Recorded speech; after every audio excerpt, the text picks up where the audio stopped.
सुखाकारणे देव वेडावला, ज्या सुखाकारणे देव वेडावला, वैकुंठ सोडोनी संत सदनी राहिला, वैकुंठ सोडोनी संत सदनी राहिला, वैकुंठ सोडोनी संत सदनी राहिला. तू म्हणताय का? धन्य धन्य बरं घ्या धन्य ते वैष्णव सदन, धन्य धन्य ते वैष्णव सदन, ते वैष्णव सदन, धन्य धन्य ते वैष्णव सदन, धन्य धन्य ते वैष्णव सदन, जेथे लक्ष्मी सहित शोभे नारायण, जेथे लक्ष्मी सहित शोभे नारायण, ज्या सुखाकारणे देव वेडावला, ज्या सुखाकारणे देव वेडावला, वैकुंठ सोडोनी संत सदनी राहिला, वैकुंठ सोडोनी संत सदनी राहिला, ज्या सुखाकारणे देव वेडावला, ज्या सुखाकारणे देव वेडावला, वैकुंठ सोडोनी संत सदनी राहिला, वैकुंठ सोडोनी संत सदनी राहिला. सर्व सुखाची कसे व्हायचे त्याला सोपे. चला तर आपण आता नामाचे महत्व हा पहिला भाग पाहिला. आता नामाचे महत्व हा दुसरा भाग पाहूया. यामध्ये असं सांगितलेलं आहे की आपण नाम हे सद्गुरूकडून घेतले पाहिजे की स्वतःच नाम घेतले पाहिजे. चला तर आता याचं स्पष्टीकरण आपण पाहूया.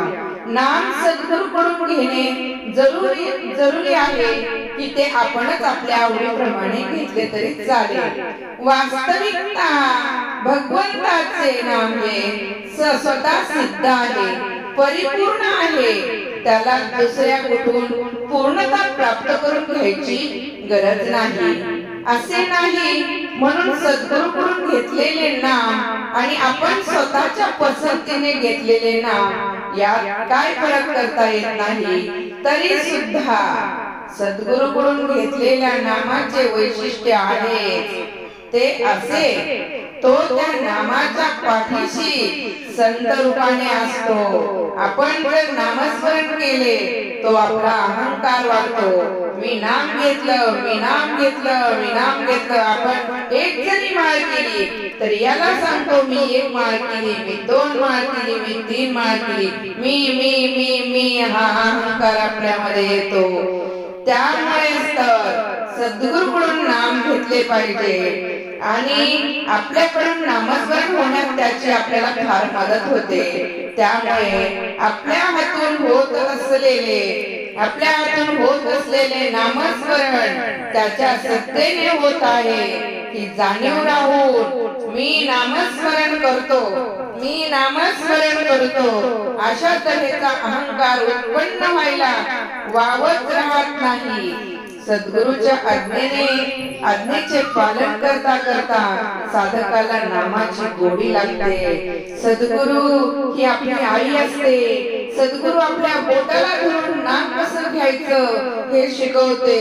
खरंच माझी माऊली सद्गुरू खरंच खूप बोटाला धरून शिकवणारी आहे आणि मला खरंच नामामध्ये खूप छान अशी गोडी त्यांनी लावली.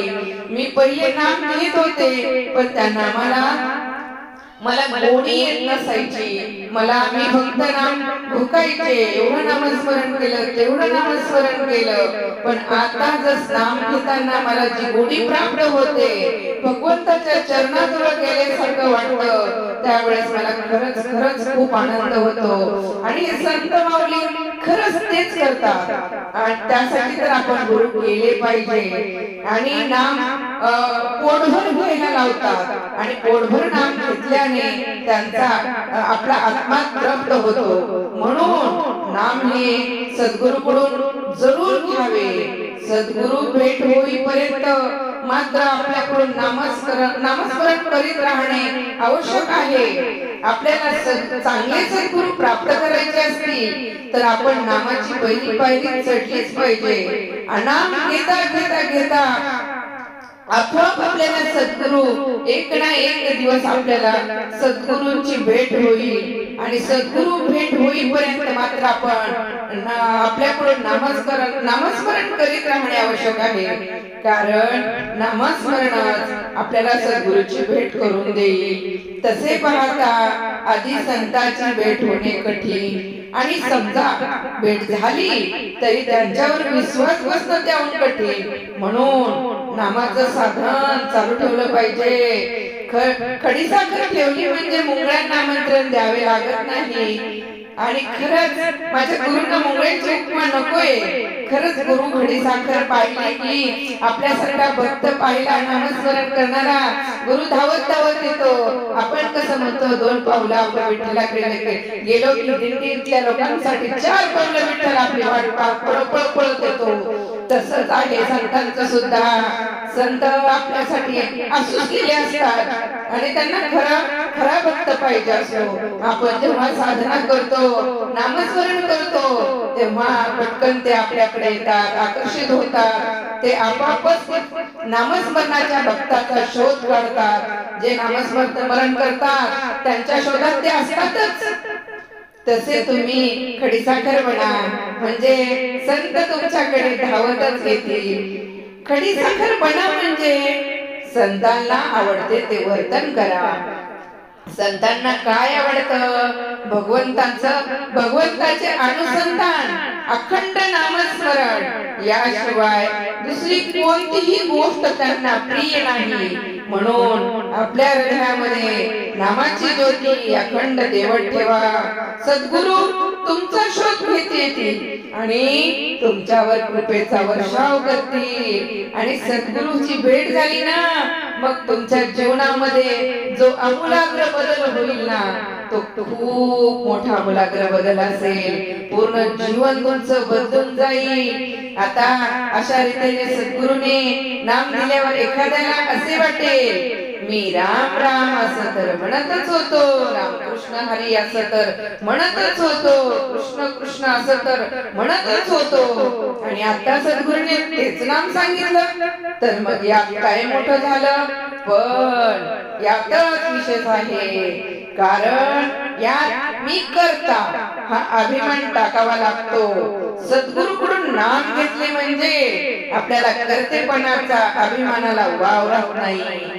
मिठाचा एक कडा सुद्धा खीर नासवायला पुरेसा असतो. त्याप्रमाणे अभिमान हा सर्व साधन नासवायला कारणीभूत ठरतो. आणि मी म्हणणारा कधी पण तो धुळीला जातो. अहंपणाचा मीपणाचा गर्व ज्याला आहे तो धुळीला मिळाल्याशिवाय राहत नाही. म्हणून अभिमान टाकणे ही गोष्ट फार महत्वाची ठरते. आणि भगवंताचे नाम हे औषध समजावे आणि भगवंताची प्राप्ती हे त्याचे फळ समजावे. जरूर तेवढेच करणे म्हणजे सांगितलेले तेवढेच करणे. जास्त न करणे हे त्याचे अनुमान समजावे. औषध मात्र थेंब थेंब थेंब थेंब, पण रोज जर घेतलं पोटात गेलं तर मग आपला रोग बरा व्हायला वेळ लागत नाही. तुम्ही म्हणता एकाच दिवशी मी खूप सारं नामस्मरण करण, पण नाही, रोज नाम पाहिजे, त्याला नियम पाहिजे. मी एवढं नामस्मरण रोज करीन, आधी सवय लावा. एक पायरी चढताना स्वतःला नियमात बांधावं लागतं. नुसतंच म्हणायचं मी इतका संकल्प केलाय आणि एवढा जप झाला की सोडून द्यायचा, नंतर मात्र त्या जपाला परत वळून पाहायचं नाही. असं नाही, रोज तुम्ही एकच माळ करा, पण नियमितपणे करा. तुम्हाला भगवत प्राप्ती झाल्याशिवाय राहणार नाही. आणि जेव्हा संत सद्गुरू आपल्याला भेटतात तेव्हा आपला इतका दृढ निश्चय पाहिजे त्यांच्यावर की एक ना एक दिवस माझ्या संतांमुळे, माझ्या गुरूंमुळे मला एक ना एक दिवस नक्कीच भगवंत मिळेल. आणि खरंच शबरी किती वर्ष तिने रामप्रभूंची वाट पाहिली. फक्त तिला सांगितलं होतं रामप्रभू येतील, पण ती त्याच पद्धतीने 14 वर्ष तिने प्रभू रामांची वाट पाहिली. तसंच आपण सुद्धा संतांवर दृढ विश्वास ठेवू. आपण आपल्या भगवत प्राप्तीसाठी, आपल्या मुक्तीसाठी, आपल्या मोक्षासाठी आपण प्रयत्न केला पाहिजे. आणि प्रयत्न आपण करणार, यश आपल्याला संत आपल्या पाठीवर त्यांचा कृपाशीर्वाद नक्कीच राहणार आणि ते आपल्याला प्रभूपर्यंत नक्कीच नेणार. भगवंताचं चरण स्पर्श ज्या वेळेस होईल त्यावेळेस आपल्याला खरोखर आपल्या जन्माचं सार्थक झाल्यासारखं वाटेल आणि आपण जाऊ शकतो. आपण म्हणतो अरे पण देवांना सुद्धा गुरु करावे लागले, रामांनी गुरु केले, कृष्ण भगवंताने गुरु केले, अरे त्यांना सुद्धा गुरु करावे लागले, तर आपण तर कुठलं हे, आपल्याला तर गुरु करायलाच पाहिजे. आणि गुरु खरंच आपल्याला मोक्षाची प्राप्ती करून देतील. आपल्याला ज्ञानाचं महत्व कळतं. आपली आई जशी आपल्याला बोटाला धरून चालवायला शिकवते तशी गुरु माऊली आपल्याला चालवायला शिकवते, बोलायला शिकवते. आणि खरंच आपल्याला वाटत असेल आपल्याला भगवत प्राप्ती व्हावी तर आपल्याला खरंच संत मिळाले की संतावर एवढा दृढ विश्वास करावा आणि तो दृढ विश्वासच आपल्याला भगवंतापर्यंत नेऊन पोहोचवेल असं मला सांगायचं आहे. आणि साध्या शब्दाचा सुद्धा आधार मोठा असतो.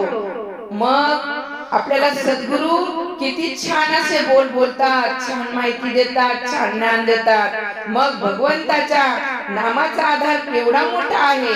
आपण नामाची पहिली पायरी चढा. तुम्हाला भगवत प्राप्ती झालीच म्हणून समजा. तुम्हाला सद्गुरूच्या शोधात जायची गरज नाही. सद्गुरू आपोआप एक ना एक दिवस तुम्हाला नक्की भेटतील. फक्त नामस्मरणाची पायरी चढा आणि मग पहा तुमच्या जीवनामध्ये काय बदल होत होते. हे आहे नामाचे महत्व. क्रमांक 2, रामकृष्ण हरी, रामकृष्ण हरी, रामकृष्ण हरी.